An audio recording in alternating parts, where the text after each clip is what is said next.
Un homme brésilien sans abri avec une barbe démesurée et des cheveux sales est entré en titubant dans un salon de coiffure. Le propriétaire a décidé de lui offrir une coupe gratuite sans se douter que 2 jours plus tard, cet acte de bonté conduirait à la découverte de vérités étonnantes mais choquantes, lorsque cet homme sans abri et malpropre est entré dans un salon de coiffure à Guyana, au Brésil, en 2020, un silence étrange s'est installé. Tout le monde attendait que le propriétaire, Purdu, se débarrasse de ce vieil homme sale, mais Alessandro Lobo a agi différemment. Il avait souvent remarqué l'homme sans abri devant son magasin, ramassant des canettes pour les vendre et essayer de gagner sa vie. C'était la première fois qu'il osait entrer dans le salon. La réaction naturelle du personnel a été de demander à l'homme s'il avait faim et s'il voulait quelque chose à manger. À leur grande surprise, il a décliné leur offre. Il cherchait simplement à avoir la chance de tailler sa barbe, si on pouvait lui fournir un vieux rasoir, cela lui suffirait. Plutôt que de chasser l'homme sale, Alessandro et son équipe ont décidé de lui offrir une transformation complète. Il était évident que cet homme n'avait pas pris de bain depuis longtemps. Sa barbe et sa moustache étaient longues et indomptées, sans parler de ses cheveux. Ses vêtements étaient extrêmement sales et en mauvais état. Il était temps de lui offrir une nouvelle chance dans la vie. Pour quelqu'un qui avait l'habitude de dormir sur le ciment froid et dans les ruelles, le confort du fauteuil de rasage a dû être un moment précieux. Il a essayé de cacher ses émotions, mais cela faisait longtemps que personne ne l'avait traité avec autant de gentillesse. De plus, on l'a traité avec dignité et respect, des choses qu'il avait presque oubliées dans ce monde difficile. Cet homme a vécu une vie ordinaire il y a 3 ans, mais quelque chose de bouleversant avait changé son destin. Les circonstances l'avaient contraint à abandonner tout confort et à dormir dans les rues. Les gens le voyaient comme un dérangement à éviter à tout prix. Mais pour la première fois en années, quelqu'un le considérait enfin comme un être humain. Les mèches sombres de ses cheveux indomptés tombaient au sol, laissant apparaître un homme séduisant émergeant des ombres de sa silhouette sauvage. Avec précaution et précision, Alessandro taillait ses cheveux en une coiffure tendance. Ensuite, il s'occupa de tailler et de raser sa barbe et sa moustache.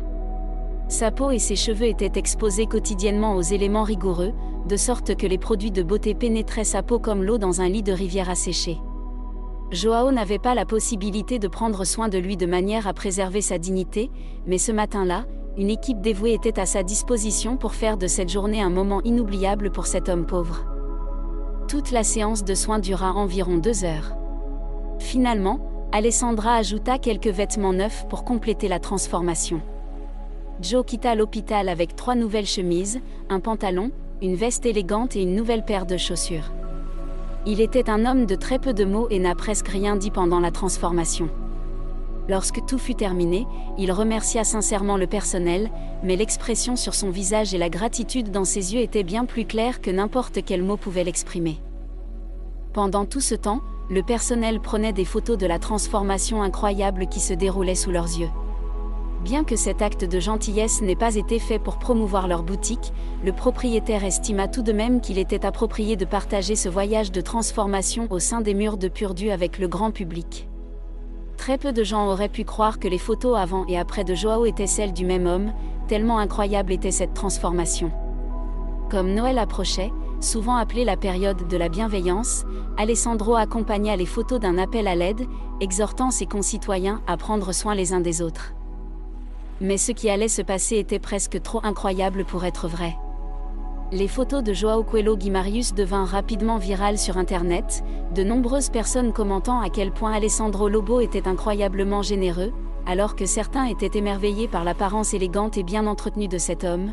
D'autres ont même dit qu'il aurait pu être une vedette de cinéma avec de telles caractéristiques faciales marquantes. Cependant, il y avait une famille en particulier qui fut totalement choquée en voyant les images de cet homme 2 jours après la publication des photos de sa transformation sur les réseaux sociaux. India Alessandra Lobo reçut un appel surprenant de l'autre côté de la ligne. Une femme affirmait connaître cet homme depuis plus d'1 décennie. Elle décida de ne pas raconter toute son histoire au téléphone, mais de se rendre au Guyana avec plusieurs vieilles photographies pour prouver que le propriétaire du magasin était bien la personne dont elle parlait. Le 16 décembre de cette année-là, elle frappa à la porte du magasin avec une jeune femme à ses côtés, qu'elle présenta comme sa fille Alessandra. Les 2 femmes mystérieuses commencèrent à arpenter les rues du Guyana pour tenter de retrouver Joao. Même après sa transformation, il n'avait toujours pas d'adresse permanente ni de numéro de téléphone où le joindre. La seule manière de le retrouver était d'aller à sa recherche. Tout le monde espérait qu'il était resté à proximité du magasin Purdu, ce qui augmenterait les chances de le retrouver rapidement. Pendant leur promenade, la femme plus âgée se présenta comme la mère de João et expliqua que son fils avait disparu il y avait environ 10 ans. La famille l'avait cherché quotidiennement, mais avec le temps, ils ne pouvaient que présumer qu'il était décédé. Le Guyana était assez éloigné de leur ville natale, et comme il n'y avait vécu que 3 ans, personne ne savait ce qu'il avait fait durant les 7 premières années de sa disparition.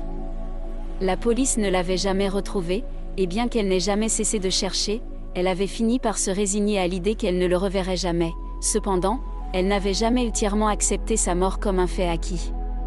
Lorsqu'il l'avait vu sur Internet, le temps s'était comme arrêté. La femme avait immédiatement reconnu son fils malgré les changements survenus dans son visage et son corps au fil des années passées dans la rue.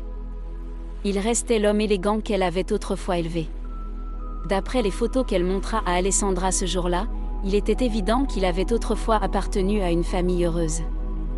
Après 10 ans, la famille pouvait enfin espérer le revoir. Lorsqu'ils retrouvèrent enfin João dans l'une des rues, les retrouvailles furent empreintes d'une grande émotion pour toutes les personnes impliquées. Avec des larmes dans les yeux, les deux femmes étreignirent l'homme qu'elles avaient cru avoir perdu si longtemps auparavant. Enfin, la famille pouvait compenser le temps perdu, du moins c'est ce que tout le monde pensait. Ce qui allait suivre était encore une autre tournure dans cette histoire étrange et bizarre. Bien que sa sœur ait immédiatement voulu le ramener chez elle, João décida de ne pas les accompagner. Il s'était tellement habitué à vivre dans les rues qu'il se sentait désormais libre et sans contrainte, plutôt que d'avoir peur ou de se sentir mal à l'aise. Les étroits passages des ruelles étaient devenus sa maison, et il avait trouvé une certaine liberté dans cette vie, au Guyana, malgré l'absence d'un toit au-dessus de sa tête, c'était là qu'il se sentait le plus chez lui. Néanmoins, au moins maintenant, il savait qu'il avait toujours une famille qui se souciait profondément de lui. Sa mère et sa sœur passèrent toute la journée avec lui avant de partir avec la promesse de revenir bientôt pour une visite. Ils remercièrent chaleureusement Alessandro pour le miracle de Noël qu'il leur avait offert et quittèrent le Guyana en se sentant heureux et comblés pour la première fois en 10 ans. Le personnel de Purdu et en particulier Alessandro Lobo était heureux d'avoir joué un rôle essentiel dans la réunification de cette famille. Cette histoire devint un phare d'espoir à une époque où le monde était aux prises avec de nombreuses pertes de proches à travers le globe. L'histoire n'a peut-être pas eu la fin que certains d'entre nous attendaient, mais pour la famille de João, c'était comme si leur fils perdu était ressuscité d'entre les morts. Quel retournement surprenant! Pensez-vous que cet acte de bonté a vraiment fait une différence dans la vie de João? Pourquoi pensez-vous que cet homme sans abri préférait rester dans les rues plutôt que de rentrer chez lui avec sa famille? Faites-nous part de vos commentaires ci-dessous. Merci de nous avoir suivis et à la prochaine fois.